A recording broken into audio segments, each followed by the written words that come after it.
Hey, deserving listeners, Love is Blind, Season 8. Let's watch. I know that I should care about the people in my life who don't have a personal relationship with God. But in my everyday life, I'm disappointed that I haven't led more people to faith in Jesus Christ, that I haven't invited more people to come to church. And I need reminders to care about other people, to have a passion. Okay, this is interesting. I'm surprised that, that Sarah is going to his church, but more surprised that they're allowed to film, because the church would have to allow that, right? There's at least 2 cameras. One is over their backs looking down at the stage, and one is, I think, across the whole room on a tight zoom lens, seeing Sarah look bored. But yeah, I don't know. One thing I'll say is that it's a very large church. The church that I grew up in was tiny compared to that. In fact, the church I went to when I was a kid, when the Issaquah Christian Church is what it still, I believe, is called. It's very different now. In fact, their website, well, do I call that this church? Well, I mean, it's their website. They, at least in the past, this was, I don't know, 15 years ago or something, had a statement saying that they did not support gay people. It was very clear. And I just find that to be really upsetting, because the church that I grew up in, and I asked my parents about this actually, because, I was a kid and a teen, but we went every Sunday, all 6 of us. And we were involved in youth group and in the various different church activities. And my parents joined the church when it was a very, very small church in a trailer by the fish hatchery, if you're familiar with Issaquah. And then it moved to the Mercantile building, which is still there. It basically leased or would rent this one kind of like concert hall, really old school, kind of like Grand Ole Opry kind of room every Sunday morning. And then the rest of the week it was being rented for probably like dance classes and other kind of stuff. And then eventually the church grew big enough to actually break ground. And I remember literally breaking ground with shovels and building the church that it's in now. But, it got overtaken by a certain group of people, because it was not that way growing up. Might there have been homophobic people in my church? Yeah, I assume so. Almost everyone was homophobic in the 70s and 80s. It was such a given that people didn't need to say it. It was just a given. But I don't remember ever. In fact, there's this one moment that I point to give me evidence that my memory of my church was Christian. It was non-denominational church, which I suppose some people might think of today as evangelical, but it wasn't, because that didn't exist yet. But I mean, it sort of existed, but anyway, it could be more. Whenever I would go to a Methodist service, that felt the closest. It was hippie. It was, come one, come all. There was very little ceremony. There was, the minister could marry, for example, all that stuff. Anyway, it was such that when I was with a friend and we were playing Imagine by John Lennon on the piano in the church, we were singing Imagine by John Lennon because, I'm a big John fan. And this new woman in the, a bunch of old, we're like 16, and this new member of the church, like brand new, comes in and hears us, because we're in there all by ourselves, and says, "You shouldn't play that song in this church." And I look up, I'm like, in my head, I'm like, I've been in this church for 16 years and you just joined like a couple weeks. Who the fuck are you? But I said, huh? And she says, because there's that line, imagine no heaven above us, no hell below us. And I'm like, yeah, well, what do you think? I mean, I didn't say this, but I'm, since have thought, well, what do you think that means? And of course, to this woman, it was like an atheist threat of some stupid kind. What's the message of the song? It's about peace and love.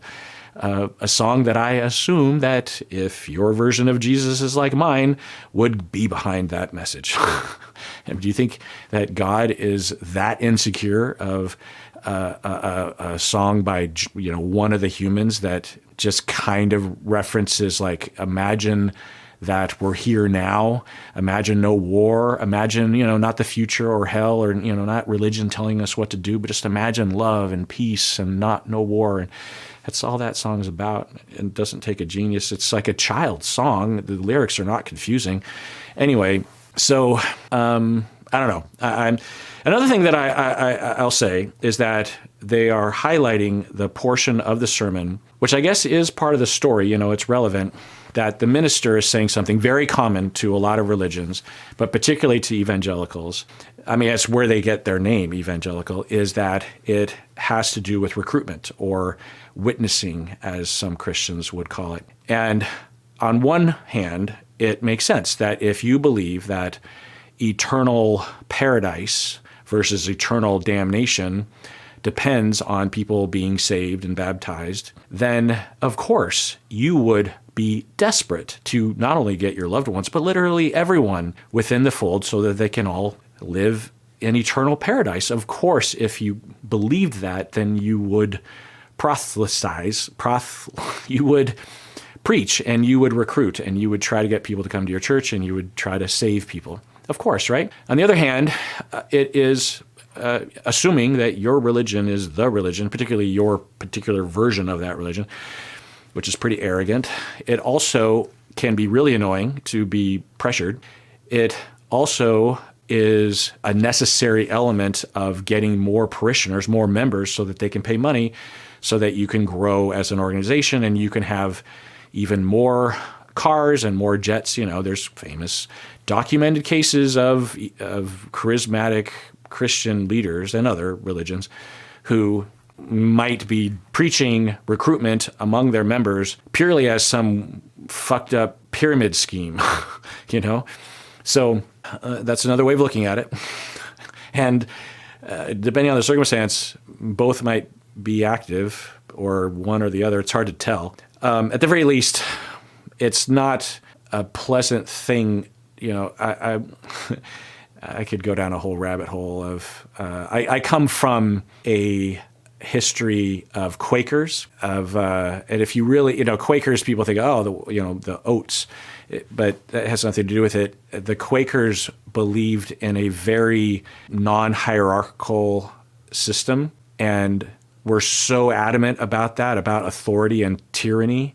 That's why they came to the States, to get away from the tyranny of the British church and the system, that they were adamantly against slavery, actually. My white ancestors lived in North Carolina and were, at the very least, protesting against slavery in a slave region, but might have also been a part of the Underground Railroad to actually help people to get north, to get away from slavery, to freedom. There's no documentation of that, of course, because why would there be? They're potentially breaking the law themselves. So I say all that because there are a lot of religions that don't involve constant recruitment and would actually not be okay with that. Anyway, so they're doing that, which is pretty standard. And the other thing I notice is that the minister is on this giant screen, which makes me wonder, is the minister just zooming in because he's sick or out of town, or is it always that way? Because, I'm a modern guy. I'm talking to you through a screen right now, right? But I don't know. I that's kind of sad. I mean, I guess if you're at home and you can't make it, right, it's much easier if it's broadcast, which I'm guessing happens all the time now, right? But even if you go to the church, you're watching a screen, why go? Why not just stay home and watch on TV or on your phone or something? At least you could have snacks or be with your cat and dog or something. I don't know. But, each to their own.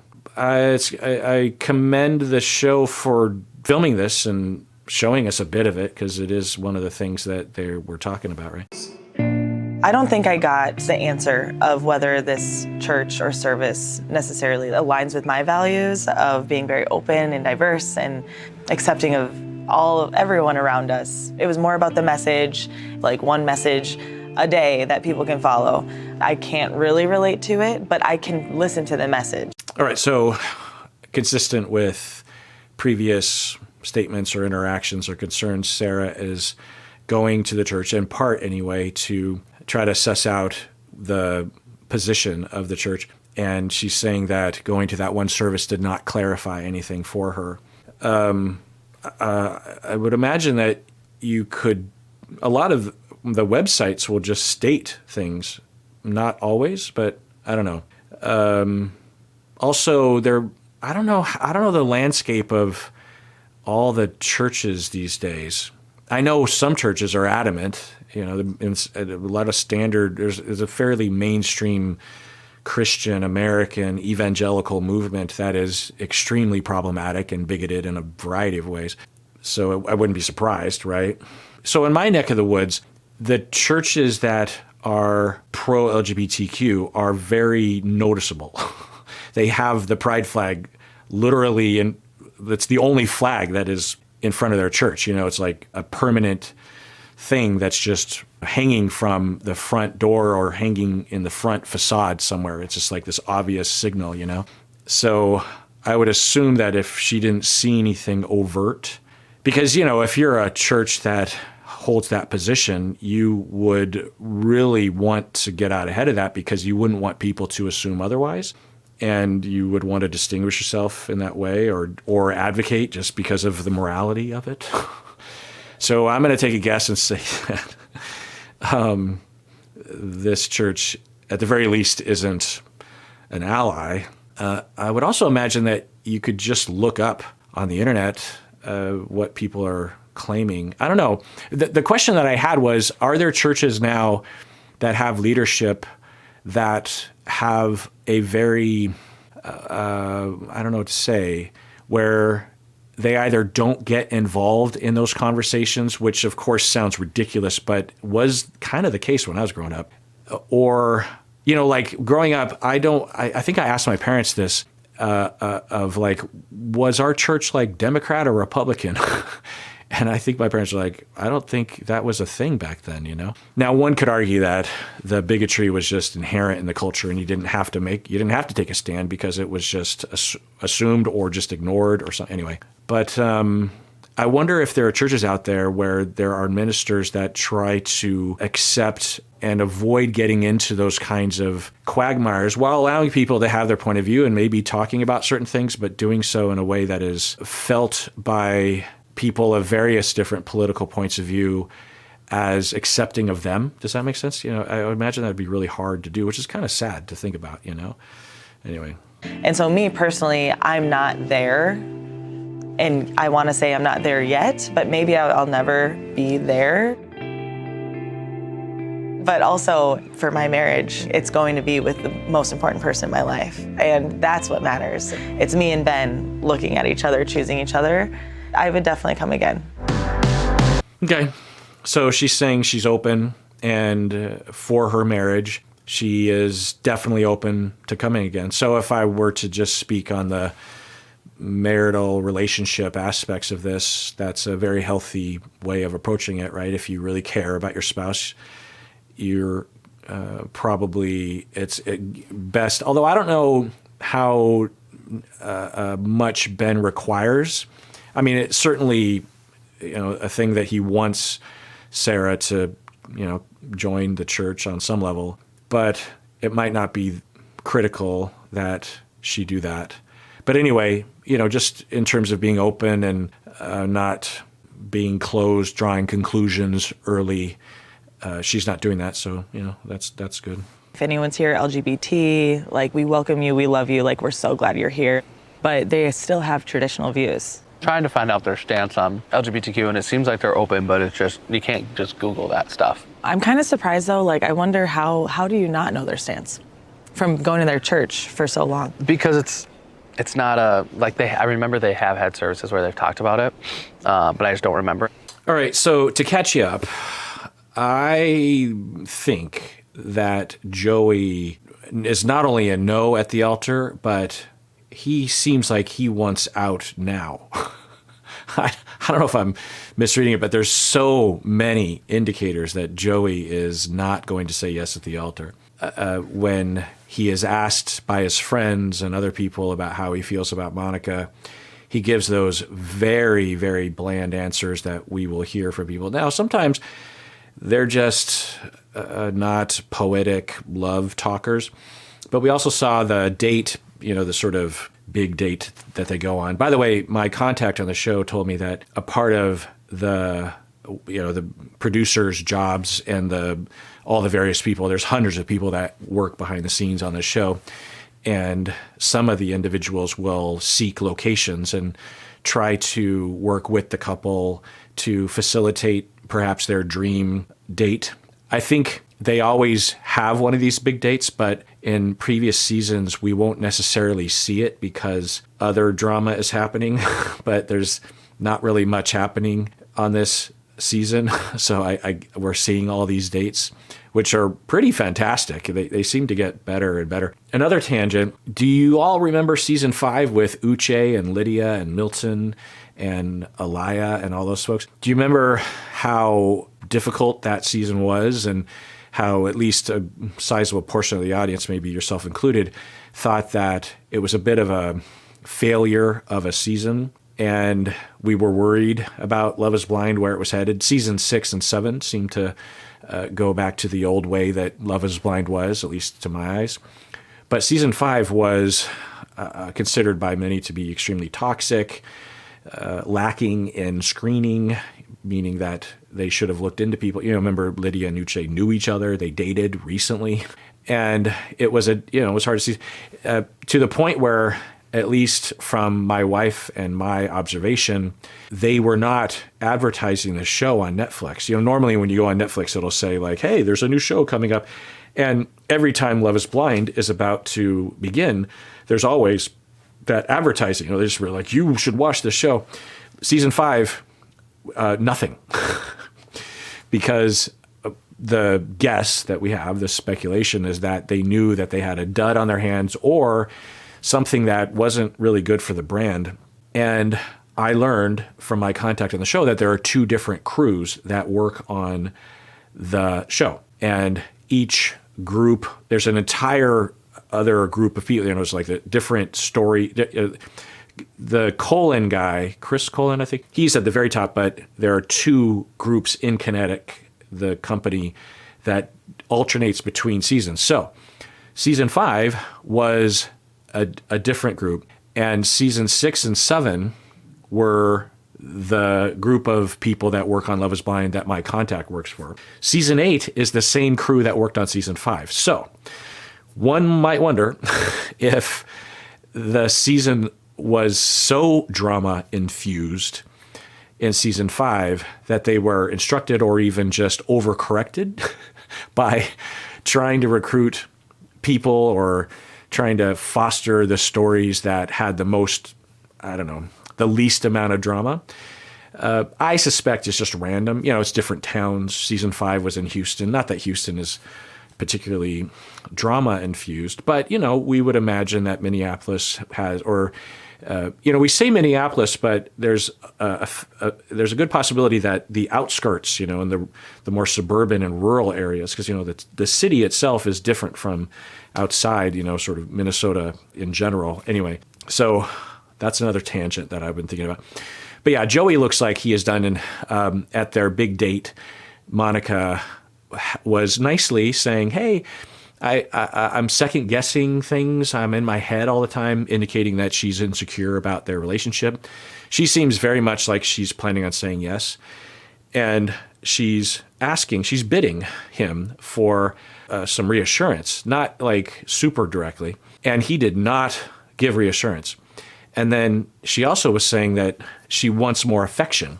There has been a lack of that. And she said that when they were at the all-cast party, she saw other couples showing some affection, particularly Daniel and Taylor and Sarah and Ben. And Monica was saying she wished that they had that going for themselves. And Joey was like, I'm exaggerating, but it was essentially that. I mean, you would imagine if it was love and he was planning on saying yes, that he would pop up from his chair at the table and go over to her and say, "Oh my God, I love you," and something, or at least, okay, sure, I'll absolutely change that, or something. So, yeah, whatever. It's all's fair in this show, I guess. Although there is a point where you not probably, in my mind, and I don't want to screw up the show, that if you're definitely a no or leaning towards it, then I believe it's morally right to, especially if you think your partner is thinking you're going to say yes or is going to say yes, that you tell them before. And if you want to, the two of you would conspire to lie, not to your families. I suppose the best thing to do would be to either hint to your families that there might not be a full yes, or to actually even just break up before the altar. You know what I mean? Yeah, that's my position. If you suspect your partner is going to say no, and you think you're going to say no, then maybe you go to the altar and I've heard from my contact that they don't know who is going to go first until shortly before they go up there, to the altar. Anyway, so yeah, and then some scenes between Taylor and Daniel actually made it look to me like they might actually be a yes. In fact, I would put a bit of money that they're going to be yes, which I have to say is a little surprising. We'll see. But that's the way it's looking. Oh, another thing that Joey said was when he was asked, or he volunteered, that he did not know what he would. They're 9 days or a few days before the wedding, and he said, "I do not know what I'm going to say at the altar, but I'm 100% sure that I'm going to be honest." Something like that. I think we've heard that before from other cast members who were definitely a no at the altar. You know what I mean? And what a weird thing to say. I imagine that they are told or given the impression that they're not supposed to spoil it, especially in front of the camera, and maybe not even to their partner. And maybe they don't want to. There's nothing wrong with being a surprise. So I think that Joey is, clearly and has been for a while in a position where I think he needs to tell Monica, and I don't think Monica knows. I think Monica suspects, but I don't think Monica knows. And we haven't seen Dave and Lauren again. We haven't seen Alex or Madison. I thought we were going to get more Madison at the all-cast party, honestly. I thought we were going to get Madison talking to Alex or Mason, but we didn't. It was just fine, but just more reason why this season doesn't have the kind of oomph that previous seasons did. So Ben and Sarah, I would predict that they're a yes. They talk like they're a yes. Danielle and Taylor are looking like it. Devin and Virginia are more, they did a whole prenup scene, which was a little awkward, but it was fine. Devin concluded that he resisted signing the prenup right then and there, and he wanted to have his own family and lawyer look it over, which is a good idea because, it was several pages of legalese, and it would be weird if he just signed it sight unseen. And he's having questions of, well, why a prenup? And I'm thinking, you've had a lot of time to have this conversation, Devin. Like, why right now? He doesn't seem to be assertive or understand or think about the big picture or address issues. Maybe that's a way of putting it. Anyway, so that made it look like they're going to say yes, because why would you go through all the trouble of a prenup, and why would you heavily think about signing it? You know what I mean? If you weren't a yes, or at least at that point, and we're pretty close to the weddings. So that's interesting. In fact, even more interesting because the way that the edit was, and I think initially in the first few episodes, it looked like Joey and Monica were the only lock as a yes. But I think early on, I was like, I don't know. They certainly aren't fighting, but I don't see any connection. If I didn't know any better, I would have thought they were just siblings.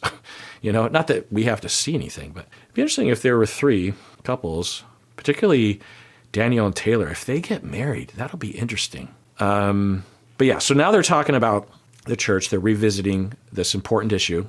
And good on Sarah for bringing it up. And she is asking, what is the position of your church regarding LGBTQ people? And he says, well, I don't know. And she says, isn't that weird that you don't know? and personally, I don't know. I think it's weird too, because of the way that my very limited understanding of the landscape of Christianity in this country, that seemingly is either that there's a position and everyone knows, and people go to a church specifically because of that position. So it is weird that you would have someone so dedicated and wouldn't know. The other possibility is that he's avoiding.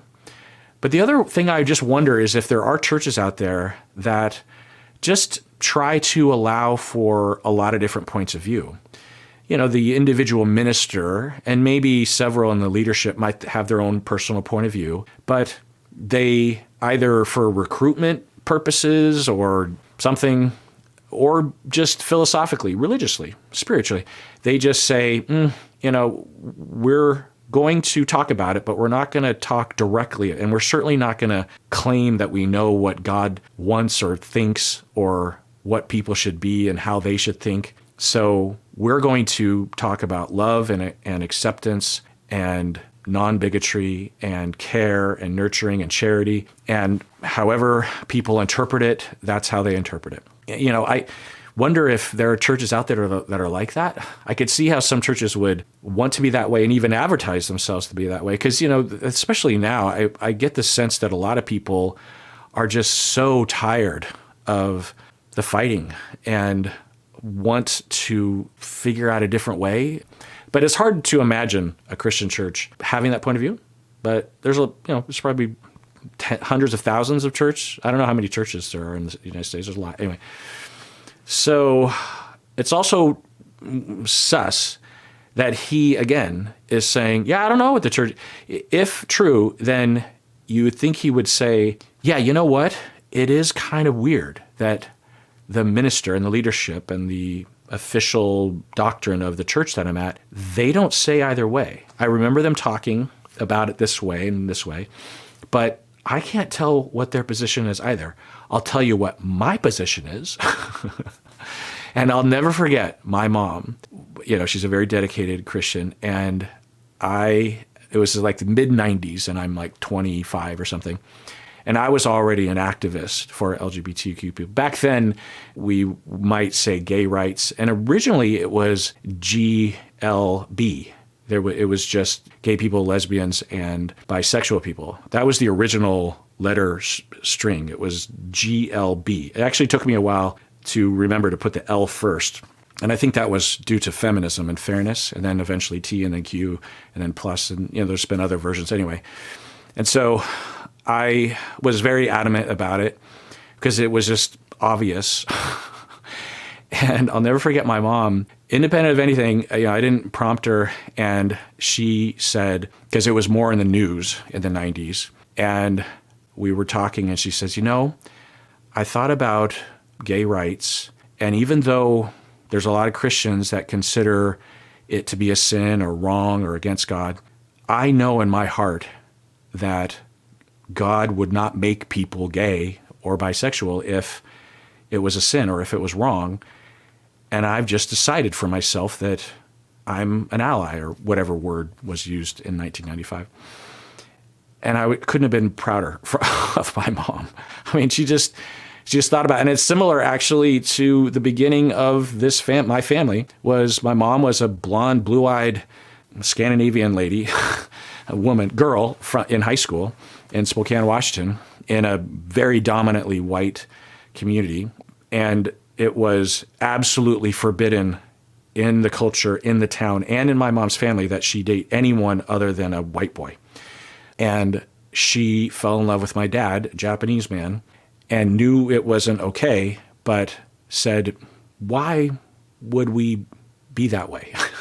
She's 15, 16, seeing my dad, who she would describe as big man on campus, because he was a cheerleader and an athlete and smart and popular, and my mom had a crush on him.